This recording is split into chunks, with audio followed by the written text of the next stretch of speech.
Yo, what up guys, I'm Sammy and welcome back to the Soul Drop. And today we're going to be doing a versus video between the Nike Jaw 1 and the LeBron Nxxt Gen, right?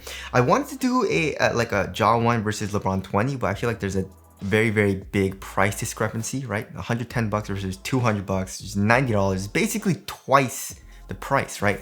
But the Nxxt Gen is 160 bucks, so it's still a pretty big price difference, but $50 more. And also I really love playing in both of these shoes. So should you save your money and get the Jaw 1s, or should you get a more premium shoe and get the LeBron Nxxt Gens, right? We'll figure that out right now, but both of these shoes are amazing performers and I feel like you can't go wrong with either of them, but we'll try to find out which shoe will be better suited for you guys, right? Because everyone has their own different preferences, right? So if you guys do want to get either of these shoes, I'll try to leave an affiliate link in the description box, but let's get it started off with the Tracciones. And they're both really good. I would say even top tier tractions, but the Jaw 1 is better, right?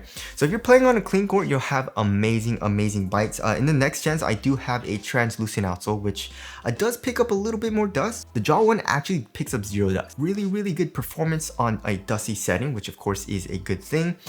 Here in the Nxxt Gens, it picks up a little bit more dust. However, it's a super easy wipe, right? And I would even say, you know, if you're playing on a clean court, the Jaw 1 bites a little bit harder. The LeBron Nxxt Gen is still really good, but the Jaw 1 just has god tier traction. I absolutely love this shoe because of the really good traction. If you're playing on an outdoor court, I would say the Jaw 1 feels like it'll be better, right? The rubber feels a little bit harder, I would say. And as far as like, yeah, I guess there are more grooves, right? As far as the surface area goes, there's more grooves here in the Jaw 1 versus the Nxxt Gens, right? Even though I guess the Nxxt Gen isn't as bad, but I just feel like the Jaw 1 would be a little bit better on an outdoor court. So basically on every single category for traction, like on a clean court, on a dusty setting, and also for outdoor use, the Jaw 1 is better. Although the Nxxt Gen is still really good, the Jaw 1 is still a little bit better, right?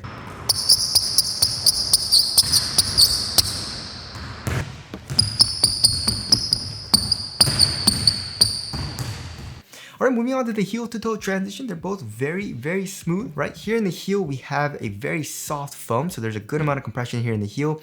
And then in the forefoot, we have a nice rounded shape, right? So super smooth, and also we have a good amount of forefoot flex. Torsion support seems really good here in the Jaw 1, so that feels very nice. And the same thing here in the Nxxt Gens, right? We have a pretty soft foam, right? There's a little bit of compression, and then we have a nice rounded shape here in the forefoot, and a good amount of forefoot and midfoot flex, right? So that's one thing that the Jaw 1 does better, which is torsion support. So if you need torsion support, then obviously the Jaw 1 is going to be better. I didn't really notice anything as far as like my feet hurting here in the Nxxt Gen, so it wasn't a huge deal for me. But if you do need that midfoot support, then obviously the Jaw 1 is going to be better. And now moving on to the cushioning setup. So obviously cushion is subjective, but I feel like most people will like Nxxt Gen a little bit more, right? So here in the Jaw 1, we have a forefoot zoom in. It feels like it's top loaded. And same thing here in the Nxxt Gen, but we do have a larger zoom unit as far as surface area goes. So we have a zoom turbo unit, right? So it pretty much covers the entire surface area of the forefoot here in the Nxxt Gens. In the Jaw 1, it's probably like a half circle shape, you know, very similar to like the shape found in the PG1. It also does feel a little bit bouncier in the Nxxt Gen. The Jaw 1, there's still a nice little compression, nice little bounce, but the zoom turbo unit feels a little bit bouncier. Nothing too crazy, however, you know, like a zoom strobo unit in the forefoot. And then here in the heel, we have a top loaded zoom unit, you know, for the Nxxt Gen, and there's nothing as far as the Jaw 1 goes for zoom. But I would say the Jaw 1 has a little bit more compression from the foam, but here in the Nxxt Gen, there's still a little bit of compression as well. I would say they're both very similar as far as the court feel goes. A pretty good court feel for both of the shoes. Impact protection also is adequate in both of the shoes. However, the Nxxt Gen, I would say, is a little bit better as well. So I guess if you want something a little bit more responsive, then go with the Jaw 1s, but also the Nxxt Gen is responsive. It's just that you feel a little bit more zoom in the forefoot just because the surface area is bigger and the zoom turbo unit is probably a little bit thicker. And then in the heel, you feel that zoom unit, right? You feel your heel digging into the zoom unit, and you have the foam that's pretty much just as soft as the Jaw 1. So I would say in most cases, the LeBron Nxxt Gen is better for cushion, right? Alright, moving on to the materials. So that's where it's a little bit different, I would say, and especially for the price, you know, like the Nxxt Gen is just really crappy for the quality of the materials, right? As far as like what's softer, the Nxxt Gen is definitely softer, and it feels a little bit thinner, I would say. The Jaw 1, it feels actually a good amount more supportive. However, they both conform to your foot really well. And also the Jaw 1 feels more supportive like supportive. There's no stretch to the material in the Jaw 1. The Nxxt Gen is a little bit, I mean, it's still pretty supportive, right? But there's a little bit more stretch to it, I would say, than the Jaw 1. And so I would say I like the Jaw 1 on foot just because it's just as thin, it conforms to your foot just as well, but also it's a little bit more supportive feeling, right? And also for the tongue, the Jaw 1 does feel more comfortable because there is a little bit more padding, which feels nice. The Nxxt Gen is actually quite minimal for the padding. And then here in the ankle area, they both feel very nice. I would actually say there's a little bit more foam, like especially on the sides of the shoe for the Jaw 1. However, the Nxxt Gen has this like very like memory like foam in the heel, which feels very, very nice. It's super comfortable. It like molds to the shape of your heel or like your foot as well. So they both feel nice. It's just the Jaw 1 feels a little bit more foamy, right? So for the materials, as far as the quality goes, I would actually say the Jaw 1 is a little bit better. The Nxxt Gen feels a little bit more like cheap, but they both feel nice on foot. You know, I guess like the main difference is that like the Nxxt Gen is a little bit thinner and I guess a little bit softer, right?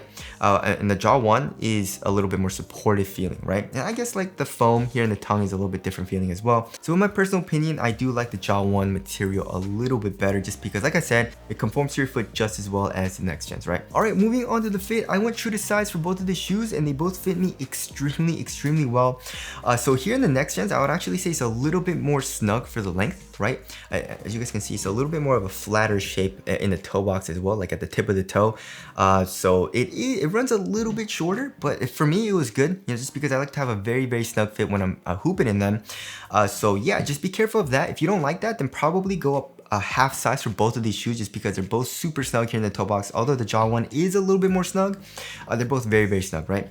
Lengthwise, like I said, true to size, super snug, and then widthwise, they're both like slightly narrow as well. So they both fit me extremely well. If you have a wide foot or you want a roomier fit, probably maybe go up a full size just because it's super snug. If you want a like pretty snug fit, then go up half a size. If you want a really snug fit, then go true to size like me, right? All right, moving on to the support and lockdown. Support and lockdown was good for me in both of the shoes. However, the Jaw 1 feels a little bit more supportive, right? Which is weird because LeBron's way bigger than Jaw. Oh yeah, so for lateral containment, like I said, this material feels a good amount more supportive, and also we have a lateral calendars. The midsole here in the forefoot does come up acting as a sidewall. The LeBron, the Nxxt Gen, not really, and like I said, this material is not as supportive. So I mean, I don't really have any issues with lateral containment in the Nxxt Gens. It's just that it feels more supportive in the Jaw 1s. So yeah, if you want, or if you're a bigger dude and you need a lot of lateral containment, like for support, then obviously go with the Jaw 1s. But I feel like for most people, you should be fine in the Nxxt Gens, right? Like I said, it was adequate for me. As far as the lateral stability goes, they're probably around the same width, right? Yeah, pretty much the same. Maybe the Jaw 1 just by a little bit, just a tiny bit, but they're both good for lateral stability, and I didn't really have any issues with heel slippage, and my feet felt locked down in both of the shoes when I was playing in them. So overall support and lockdown was really good for me in both of the shoes. However, the Jaw 1 is a little bit better for lateral containment, right? All right, moving on to the weight of the shoe. I mean, the Nxxt Gen feels pretty damn light as well, but the Jaw 1 was pretty damn light. So I feel like the Jaw 1 will be a little bit lighter. 11.4 ounces, and let's check the Nxxt Gen. 11.6 ounces, so like a 0.2 ounce difference, not a huge deal. It's pretty much the same exact weight. And yeah, you feel really quick in both of the shoes when you're playing in them. It feels very lightweight on foot as well. It's just a shoe that you don't really have to worry about at all, right? When you tell the shoe to do something, it does it. Like when you're doing a step back or you're doing a side step, or you want to just stop immediately or something like that when you're doing a cut. Both of these shoes respond very well to all of those movements. So you should be fine in both of the shoes. It's just the Jaw 1, you feel maybe a little bit more, you know, a little bit faster just because the material feels a little bit more supportive. But that's just me nitpicking, right? All right, moving on to the ventilation. Nxxt Gen is better. There's not a whole lot of airflow through this ballistic mesh material. The Nxxt Gen is a little bit more, it's thinner, and there's a tiny bit more airflow, so the Nxxt Gen is better for ventilation. And ooh, I don't know, guys. Aesthetically, what do you guys think looks better, Jaw 1 or the Nxxt Gens? I definitely feel like the Nxxt Gen looks a little bit better, and you guys see the all-white colorway that came out? That all-white colorway looks super clean, but also there's some really dope colors of the Jaw 1 as well. So I don't know. Maybe I'll lean toward the Nxxt Gen a little bit, right? So tell us what you guys think looks better down in the comment section below. So wrapping things up, all right, so here's the overall synopsis, right? So if you want to save money, because the Jaw 1 is $50 cheaper, then go with the Jaw ones, right? And I feel like the Jaw one is overall the better performer as well, but I feel like what the Nxxt Gen does better is the cushion, right? The zoom turbo in the forefoot, and then here in the heel we have that top loaded zoom unit as well. So if you want the better cushion, then the Nxxt Gen, but everything else, I feel like Jaw 1 is just as good, if not better, right? The traction's a little bit better, support's a little bit better. Material quality feels a little bit better as well, but it's more supportive too. So yeah, that's pretty crazy. The Jaw 1 actually got it's a very, very nice performance. I really enjoyed playing in this shoe, but also I really like playing in the Nxxt Gens, right? So if you don't really care about money and you want the better cushion, then Nxxt Gen, but everything else, the Jaw 1, right? But anyways, that concludes this versus video. Hope this video helped you guys out, and also if you guys do want to cop either of these shoes, I'll try to leave a link in the description box. But that's it. Thank you guys for watching, and I'll see you guys in the next one.